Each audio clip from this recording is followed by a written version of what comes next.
పవిత్రాత్మ నామమున మన ప్రభువు అయిన యేసుక్రీస్తు కృప, సర్వేశ్వరుని ప్రేమ, పవిత్రాత్మ సహవాసము మీ అందరితో ఉండుగాక. క్రీస్తునందు ప్రియ సహోదరి సహోదరులారా, ఈ యేసు ప్రభు సముద్ర తీరంలో ఉంటున్నాడు. శిష్యులందరినీ కూడా ఆ సముద్ర తీరంలో ఒక చోట కూర్చోబెట్టాడు. తాను మాత్రం సముద్రంలో ఉంటూ ఆ ప్రజలకు సంబంధం లేని ఒక విషయం గురించి, దాని గురించి ఎంత మాట్లాడినా ఎంత వివరించినా అర్థం చేసుకునేటువంటి వ్యక్తులకు ఒక సంఘటనలో వివరిస్తున్నాను. సముద్రంలో ఉన్నప్పుడు చేపలు పట్టినటువంటి వ్యక్తులకు ఈ సముద్రం తీరటువంటి విషయముల గురించి బోధించకుండా వ్యవసాయం గురించి బోధిస్తున్నాడు.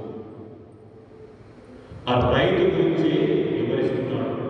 ఆ పంట పొలాల గురించి వివరిస్తున్నాడు. అది ఎంత వివరించినప్పుడు ఆ శిష్యులకు, తను అనుసరించినటువంటి వ్యక్తులకు అర్థం కాదని. ఇదే మనందరి జీవితంలో కూడా జరిగేది. మనం ఏదేదో అనుకుంటాం, ఎన్నెన్నో తోడుకుంటాం, ఎంతగానో ఆశపడుతుంటాం. అది ఏది మనకు అర్థం కాదు. నాకే ఎందుకు ఇలా జరుగుతుంది, నేను అనుకున్నది ఏంటి, నేను ప్రార్థించేది ఏంటి, నేను కావాలనుకున్నది ఏంటి అని మనసులో మదిలో తపనపడుతుంటాం, బాధపడుతుంటాం.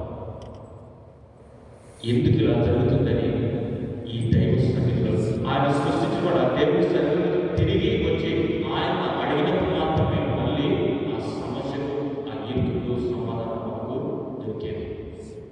వ్యవసాయం గురించి శిష్యులకు బోధించినప్పుడు 10 మందిలో ఉన్నప్పుడు అది అర్థం కాలేకపోయినప్పుడు ఒంటరిగా మళ్ళీ అయ్యాన్ని మాకు ఏమి బోధించామని ఆయనను అడిగారు. అప్పుడు సమాధానం శిష్యులకు దొరికింది. ఇదిగో నీవు నేను కూడా ఇంటికి బలి పూజలో ఉన్నప్పుడు నిన్ను మనందరినీ కూడా సంరక్షించినటువంటి దేవుడు